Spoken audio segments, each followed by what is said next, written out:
IPhone মানুষ হইল না জীবনে, কি কি ডিজাইন বানায় রাখে, মানে এটা কি ফোন না বাটখারা, মানে হাসি লাগে আমার দেখতে। স্যার আমাদের ফোনগুলোর ডিজাইনগুলো যেমন তেমন ব্যাটারি একটু বাড়ানো যায় না? কারণ অনেকেই এই ব্যাটারি নিয়ে অনেক হাসাহাসি করে যে এত কম ব্যাটারি এখন ওইখানেই পড়ে আছে।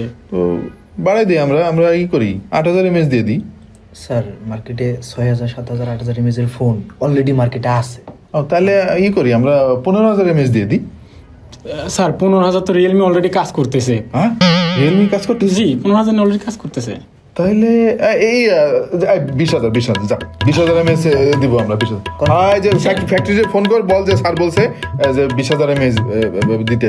20000 হবে না? 20000 হবে না? হ্যাঁ স্যার 20000 এখন থেকে 20000 যা 20000।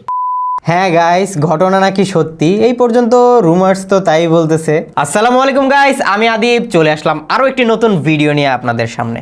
স্যামসাং R&D টিমের HDI ডিভিশন নাকি কাজ করছে 20000 mAh এর একটি ডুয়াল সেল ব্যাটারি নিয়ে। এর মধ্যে প্রাইমারি সেলটি 12000 mAh এবং থিকনেস মাত্র 6.3 মিলিমিটার, সেকেন্ডারি সেলটি 8000 mAh এর এবং থিকনেস মাত্র 4 মিলিমিটার। বিভিন্ন নিউজ থেকে আরো শোনা যাচ্ছে ব্যাটারিটি কিন্তু বছরে 960 বার চার্জিং সাইকেল সহ্য করতে পারবে অ্যান্ড এর স্ক্রিন অন টাইম নাকি টানা 27 ঘন্টা।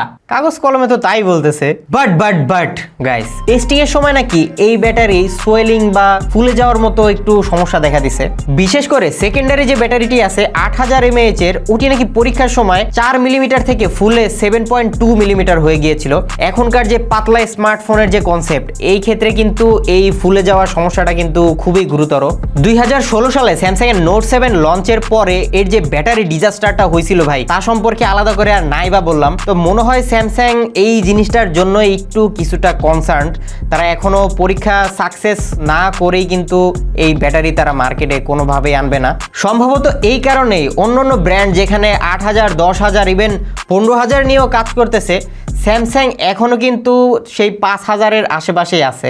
এই 20000 mAh এর কনসেপ্ট কিন্তু এখনো পরীক্ষার উপরে চলতেছে।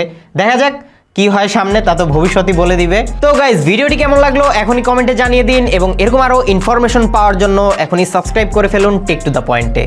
সায়োনারা।